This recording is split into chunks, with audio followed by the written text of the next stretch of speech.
نحمده ونصلي ونسلم على رسوله الكريم أما بعد فأعوذ بالله من الشيطان الرجيم بسم الله الرحمن الرحيم ألم تر كيف فعل ربك بأصحاب الفيل صدق الله العظيم۔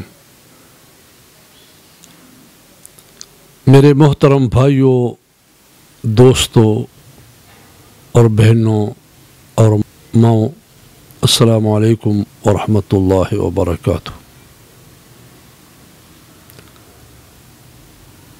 سورۃ الفیل کی بہت سی برکتیں ہیں۔ اس کی ایک برکت میں آپ لوگوں کو بتاتا ہوں کہ جو آدمی سورۃ الفیل اس طریقے سے پڑھے جس طریقے سے میں اب آپ کو بتانے لگا ہوں، تو انشاءاللہ العزیز راستے میں اگر دشمن ہو تو اللہ تعالیٰ جل شانہ اس کی شر سے آپ کو محفوظ فرمائیں گے۔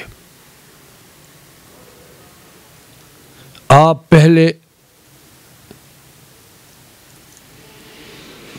کاف، ہا، یا، عین، صاد یہ 5 حروف پڑھیں اس طریقے سے کہ دائیں ہاتھ کی بڑی انگلی کاف کے ساتھ، پھر ہا کے ساتھ شہادت کی انگلی، پھر یا، عین، صاد پر چگلی انگلی کو بند کریں۔ ان 5 انگلیوں کو بند کرنے کے بعد پھر اس ہاتھ کی انگلیاں بند کریں۔ ہا، میم، عین، سین، قاف اس طریقے سے کہ بائیں ہاتھ کی بڑی انگلی یعنی انگوٹھا، یہ انگوٹھا بعد میں بند ہو جائے۔ اب آپ سورۃ الفیل پڑھیں۔ جب سورۃ الفیل شروع کریں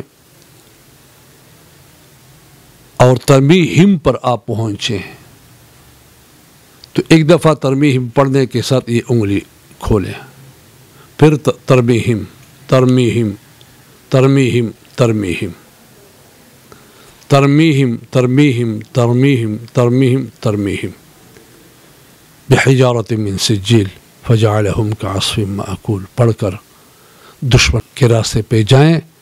انشاءاللہ العزیز اس کی شر سے اللہ پاک آپ کو محفوظ فرمائیں گے۔ اور امام غزالی رحمہ اللہ تعالیٰ نے فرمایا ہے کہ جو آدمی صبح کی سنت میں پہلی رکعت میں سورۃ الانشراح یعنی سورۃ الم نشرح یہ پڑھے اور دوسری رکعت میں سورۃ الفیل پڑھتا رہے تو دشمن کے مقابلے میں اللہ پاک اس کی مدد فرمائیں گے اور دشمن کے شرور سے وہ محفوظ رہے گا۔ اللہ تبارک و تعالی ہم سب کو دشمنوں کے شرور سے محفوظ فرمائے۔